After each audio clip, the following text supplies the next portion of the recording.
Hello po. Ayan, magandang hapon. Umaambon. Ito pong unit ni ma'am dito po sa Gentry, Bella Vista. Ayan po, turnover na po yan today. Konti na lang po yung ini-install namin. Yung mga ilaw, yung mailbox, tsaka yung address plate. Nakalagay na, di ba? So, yung gate natin, pinturado na rin yan. Gold, tsaka black. Umaambon. So, guys, ito po kasi is lilipatan na ni ma'am sa Saturday. So, lahat ng mga gamit namin, hinahakot na paunti-unti. So, halos kompleto naman na po. Andito na lang lahat yung mga kalat-kalat, gamit, tools. Ayan po, Saturday, lilipatan na ni ma'am. Ayan, excited.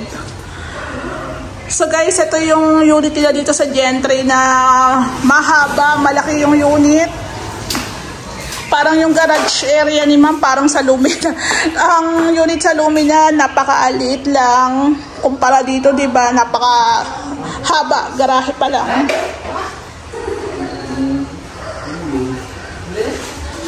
So guys, sasabihin ko na lang po sa inyo yung mga ginamit namin pintura para pag may nagtanong, ayan. So dito nga po pala sa labas, tool white yung ginamit namin dito. Davis. Puro Davis po ang ginamit namin dito. Tool white. Tapos ito po, brown na yan is burger brown.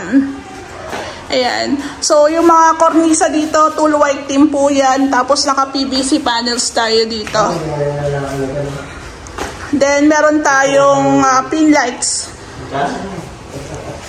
Ito yung sa septic natin. Ayan. Oo nga. Oo. Ito na, okay na to. So guys, yun na lang naman. Dito na lang naman sa may garage area ang medyo madumi pa. Pero dito po sa loob. Ayan, dito tayo sa loob. Pasok tayo. So, ito na po yung unit ni ma'am na tapos na. Siguro umabot po kami ng 4 months dito. 4 months kasi sabay-sabay din po talaga yung mga projects namin. So, yung team, pag ganun-ganun lang, palipat-lipat. So, ito guys, ipapakita ko po muna sa inyo yung finish namin. Tapos, gagawin ko rin po ng vlog yung before and after. Parang ganun. So, ang ganda na, diba?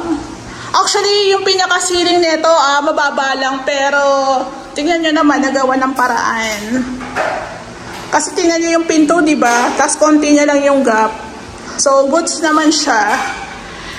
So, dito nga po pala sa baba, wala tayong AC dito, pero meron kaming abang. Ayan. So, ito po, binutas na po talaga to. Tapos, meron tayo ditong nilagay na PVC. So, pag nagkaroon po ng installation ng split type na AC, dyan nadadaan yung tube. Tapos, meron din po siyang cover. Ayan. Tapos, dito nga po pala sa unit ni ma'am, nagpalit kami ng wirings. Lahat panibago. Yung TV ni ma'am, hindi lang namin siya makabit kasi walang bracket, sayang. So, dito po yan nakapwesto. So, again guys, yung main door ni ma'am, binago po talaga to. 16,000 po ata, kasama na hamba, kasama na handle. Tapos 10K yung ating smart lock. Ayan, o, diba? So pag ganito nasarahan na talaga yung likod, kasi may katalikuran, matik talaga yan, medyo mainit. So kailangan mo talagang meron kang at least 3 electric fan dito sa baba, or meron kang aircon. Siguro mga 2.5 pwede na. So, ito po yung tubular divider natin. 2x2 po ang ginamit dito. Ayan, mas matibay. Before po to in-install, wala muna yung tiles, wala muna yung cove natin. So, nauna po itong nilagay. So, dito po yung sofa set ni ma'am, living area, tapos dito po yung dining. So, nakapwesto na yung kanilang dining set, 6 seaters. Tapos meron tayong accent wall dito na ginamitan ng UV board na may kasamang fluted panels. Mainit lang kaya may electric fan tayo. So, na-maximize talaga yung pinaka-space ni ma'am. Talagang kung babalikan nyo talaga yung unang video nito na hindi ba namin nagagawa, talagang mapapawaw ka talaga. Siguro yung wow mo mga 100 times, charot. Ayun. So, yun guys, diba? Talagang kung babalikan nyo talaga, nako. Tapos, lahat ng ginastos ng may-ari dito, worth it. By the way, ito nga po pala is si ma'am ang nag-design, suggestion lang kami, kung pwede. So, most likely, wala talaga kaming interior designer kasi sabi ko nga, mas magandang yung may-ari ang mag-design kasi sila naman po ang titira dyan. Kumbaga kami na pong bahala sa execution. So, parang katulad sa Lumina, merong bathroom, meron din pong kitchen area na parang nasa 2 meters lang ang pinakalaki. Pero pag nagawa ng maayos, syempre maganda rin yung kakalabasan. Ayan siya. So, yung kitchen natin, marine plywood lang po ito. Matibay po yan, basta maayos yung preparasyon. Naglagay rin po kami ng sulignum dyan. Yung pinakalikod po ng ating cabinet is naka-wall tiles yan. Sabi ko nga, yung dati pang tiles yan ni ma'am dito sa may flooring eh. Napakinabangan pa rin natin siya. So, ito, meron tayo dito ilaw. Ayan, tricolor. Tapos, yung backsplash po natin, 30 by 60 po yan. Si ma'am din ang pumili niyan. Tapos, yung wall tiles natin, ito nga, nagamit pa rin. So, wala tayong pintura dito sa kitchen area. Then, dito nga po is naka-PVC panels tayo. Meron tayong exhaust fan. Ayan po. Tapos, yung ating range hood. Etong stove ni ma'am, dati pa to, yung mga fittings nito nasa kanya. So, siya nang bahala maglagay. So, ito, hindi po talaga kami naglalagay ng sealant dito kasi in case na may problema, madali siyang tanggalin. So, kung magkakaroon po ng mga tubig, talsik, mga oil, punas lang po talaga ang maintenance. Kasi pag ito pinix natin, nilagyan natin siya. Actually, okay naman siyang, pwede naman siyang lagyan ng silicone. Kaso yun nga, pag magkaroon ng problema, abala pa yan sa'yo kasi magtatanggal ka ng sealant dyan. So, ayun, punas-punas lang. Then, yung sink ni ma'am, ito rin yun. Actually, pwede pa naman kasi siyang magamit. So, depende na lang din kay ma'am. Konting linis lang po to. Lalagyan na lang ng soap holder. Isasaksak na lang ni ma'am dyan. Okay na yan. Tapos, ito rin po. Ito rin po yung dati ni ma'am na gripo. So, depende na lang kay ma'am kung pwede niya, kung gusto niyang palitan, pero kung gusto naman niya, gumagana po. Then, yung ating cabinets po is white lang po yung pintura na ito. Tapos, naka-continuous handle. Ayan, na gold syempre. Kasi gold talaga ang peg dito. Meron din tayong nilagay na air vent. Para po sa gas tank yan. Tapos, yung cutlery. Tapos, dito po sa baba, nakapagsingit pa kami ng condiments rack. Tapos, may space pa rin dito. Ayan, may outlet dun sa ilalim. Tapos, dito po yung full-out tray, basket. Ayan. O, diba? Tapos, meron tayong bar counter dito. Nasa 30 lang yata yung sukat nito, 30. Naging suggestion din namin to, pero ito rin talagang gusto ng may-ari. So, hindi na lang din namin masyadong nilaparan para wala din conflict dito. Ang kagandahan kasi dito, na-hide yung part dito ng kitchen. Ayan o, diba?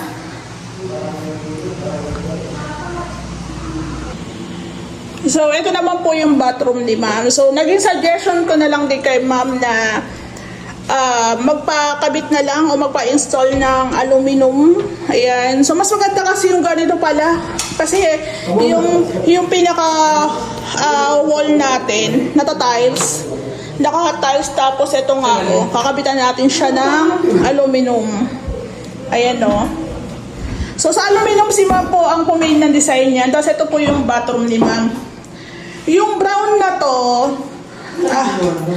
Yung tiles na brown po na yan, dati na po yan yung naiwan dito sa unit ni ma'am. So ito, since parang brown lang din naman yung peg ng renovation ni ma'am dito, sinadjust namin na pwede pa siyang gamitin. So yung mga accessories, si ma'am po ang bumili niyan, shower, heater, ito po, pati rin po ito.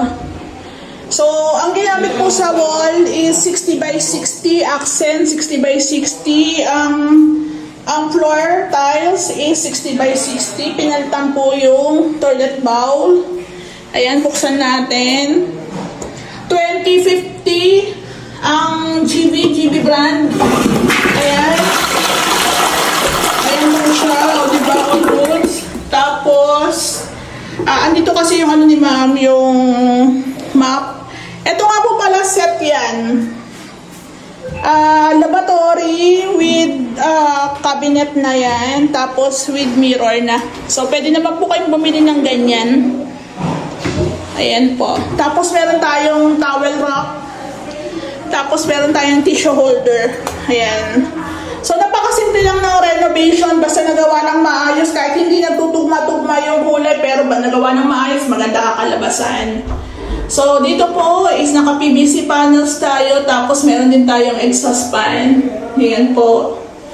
So, ang ganda na, diba? Pang mayaman. Ayan, o, diba?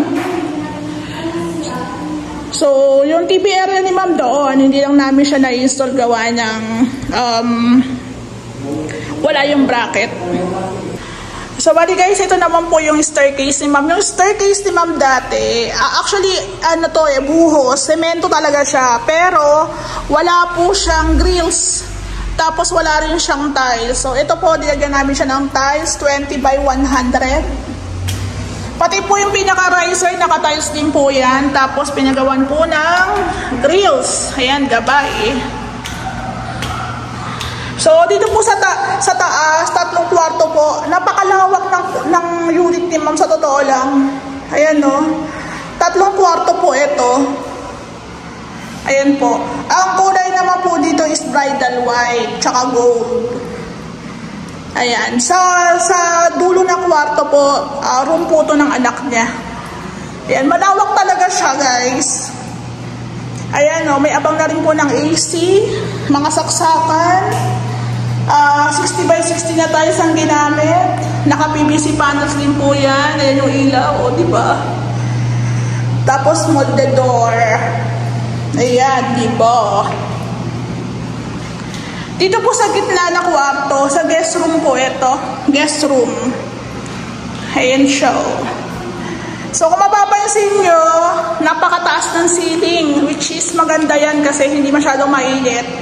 Tapos meron si ma'am pinalagay na parang blower para yung AC doon po sa kabilang kwarto sisingaw dito. Parang share lamig, di ba? So meron tayong mga outlet dito. Ayan po, naka-molded door din, naka-PVC panels. Di ba? Tapos dito po sa master bedroom ni ma'am. Ito mas malaki po tong kwarto na to. Ayan. Mas malaki po siya. So, nakalimutan ko lang po yung ibang pintura. Ito yung kwarto ni ma'am, ang laki. Naka-molded door, PVC panels, pero yung 3 kwarto po, iba-ibang pintura niyan. Then, nagpalagay din po si ma'am ng sliding. Tapos, naka-grills din tayo dyan. Tapos, importante rin, paabangan nyo na rin po o palagyan nyo na ng AC para po may tago namin yung mga, yung mga tube, di ba? Ayan po. So, dito naman po, may isa pang pinto dito. Ito naman po yung para sa balcony. Ayan, balcony po ito. So, guys, sa balcony, napakalawak pa rin. Sobrang lawak. Ayan. O, diba? Tool white, parehas lang po sa baba. Tapos, burger brown. Naka-fluted panels tayo dito. Hidden door ang peg neto. Hindi pa rin naikabit yung ating door closer. Ayan. Yung tiles mo natin sa garage, tsaka po dito sa balcony, parehas lang yan. Tapos, naka grills tayo dito. Malaking bakal na po to, 2x3 tsaka 2x2 combination. Naglagay din po pala kami ng hagdan doon para access po yan pag maintenance po sa roofing. Tapos ito po naka-metal spandrel tayo. Ayan, tapos may mga pillars tayo nilagay. So ang ganda na, diba? Yung glass natin dito, sliding window, naka-reflective po yan. So, hindi kita sa loob, which is good. Ayan po. So, ayan. Okay na, okay na. So, kay ma'am, tsaka kay sir, maraming pong salamat kasi sa amin ito pinagkatiwala. So, bali guys, itatry ko pong i-track kung magkano po inabot lahat ng materials namin dito para may idea rin po kayo. Pero, I think lumagpas na po kami ng 1.5. Parang ganun. Kasama po labor ha. Pero, not sure lang po sa ibang mga gamit ni Ma'am dito, appliances, tsaka sa furniture.